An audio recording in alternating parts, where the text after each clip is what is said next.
Your favorite childhood memories can be compiled into one spot, the never-ending era of Pixar classics. But have you ever put thought into the secrets lying underneath these classics? I'm Andrea Fonseca, I'm Daniela Lopez, and you're listening to Pixar Conspiracy Theories.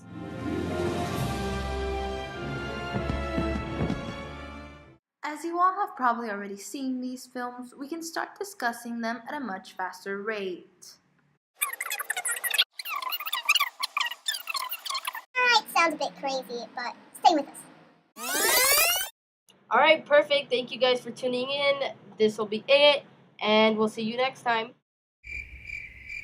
Nah, guys, I'm just kidding. Today we will be breaking down each Pixar theory and seeing how they're all set in the same universe. Dun, dun, dun. The first theory we will be discussing today is The Incredibles. 0 point energy. Yes, it's a real thing. Although we haven't reached physics in our academic years, we still have the knowledge to present it to you. It might sound a bit crazy, but stay with us. Hey, come on. We're superheroes. The Pixar classic comes the original film of Incredibles, consisting of a family of 5.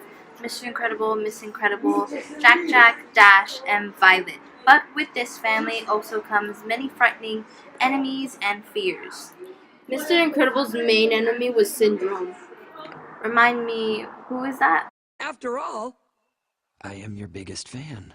Well, remember that at the beginning he was just a little boy who wants to be just like Incredible? Well, Mr. Incredible to be precise. Noda! But the tables turned and he became Mr. Incredible's arch enemy, which would lead us into the 0 point energy being created by, obviously, Syndrome. Okay, so I know who Syndrome is, but I'm not quite sure what 0 point energy is. Well, the 0 point energy is the beam when he is on the island with the Incredibles trapped, and he launches it, and it's actually this 0 point energy is an actual physical concept, even though we haven't learned about this yet. But it's pretty much just science. Wow! As we're on the topic of science, as you had mentioned before, I did notice to find that Stephen Hawking did a theory on this. So I was going to ask if you knew about that. Oh yeah, of course I obviously know. I've been researching a lot.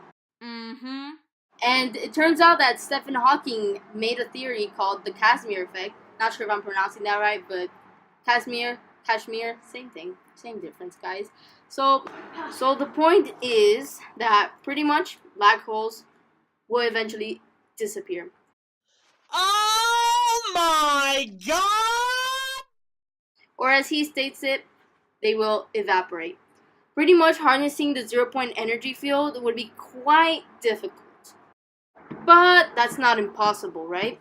So pretty much it's just an infinite source of energy. So as you say this, I start to think the amount of energy this thing possesses could lead into mutations for future generations. Yeah, obviously, we definitely believe that if this energy would be let out everywhere in the same universe even, it would cause for people and maybe animals too, or inanimate objects to have feelings and be able to mutate into different things. So, like monsters?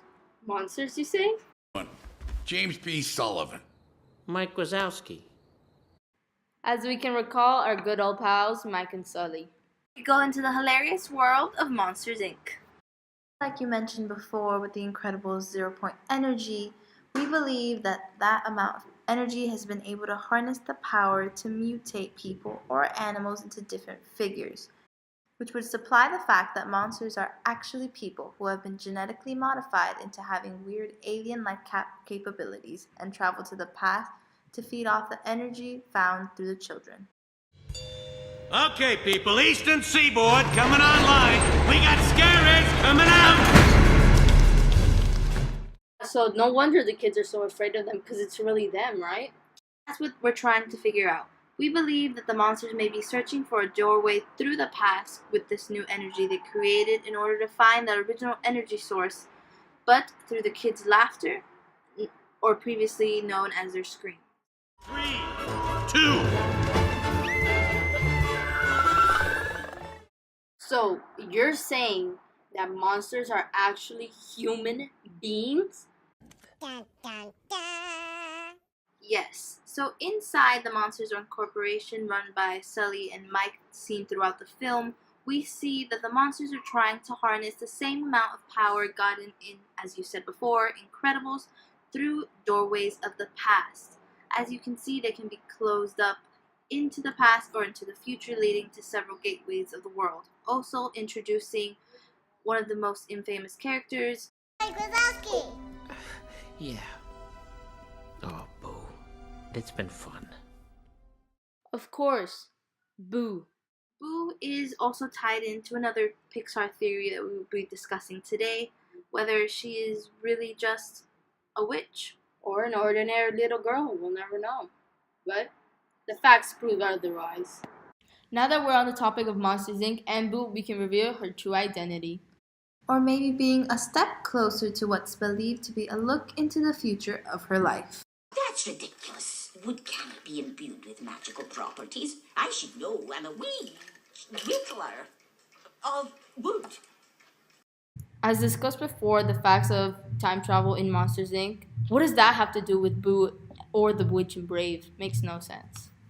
As seen in the movie, fans have been able to speculate whether Boo's future involves turning to magic in order to find Sully once again.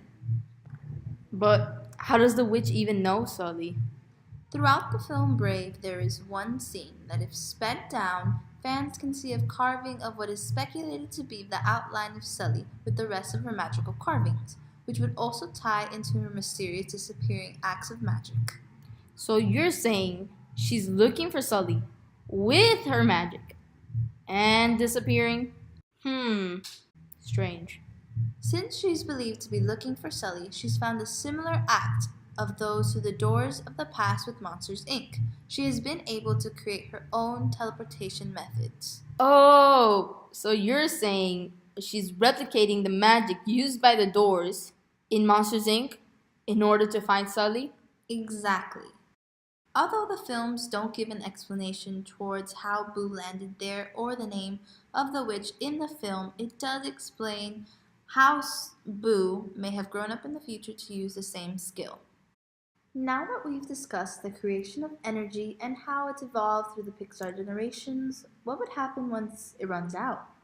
I mean, not exactly run out, but transform into a new generation of mechanical humans. See what happens next. As the foreign films we have listed today being The Incredibles, Monsters Inc., Brave, and WALL-E, these films are only 4 of the worlds believed to be set in the Pixar universe. Recapping what we said before, Zero Point Energy started in The Incredibles and has played a huge role within moving the plot of each film. From Zero Point Energy, we saw its power given to the superheroes in Incredibles, which would eventually hold the capacity of expounding upon the mutations of these superheroes into a scarier, stronger version of them. Or as we know them, the monsters in Monsters Inc., with them already withholding the power in their own mutations of traveling through doors. They search for a new energy source through the children's screams or newfound laughter. With gaining the passageways through doors, we are now introduced to a new character of Mary Gibbs, better known to the fans as Boo, but now speculated to be the witch in Brave, proved by the carvings in her house, but moreover in her magical methods of transportation through doors, just like they used in Monsters Inc. Ultimately, the search of energy sources, starting with Zero Point Energy, doors to the past, or magical methods of travel, which would lead into the destruction of resources on Earth and the cause of humans to move towards infinity and beyond.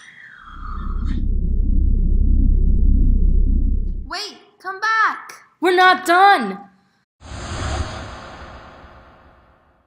Okay, you're back. Now that you're here, we need you to listen. Yeah, all Pixar movies are connected. I know, crazy, right? This is a never-ending theory. The Pixar movies all take place In the same planet, same universe. It doesn't just end here. Whoa. This theory continues with the ever-growing expansion of Pixar films.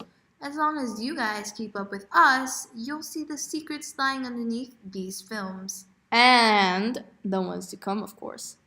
Thanks for tuning in to Pixar Conspiracy Theories. Make sure to look for these theories the next time you watch a Pixar film. I'm Daniela Lopez. And I'm Andrea Fonseca. Signing off.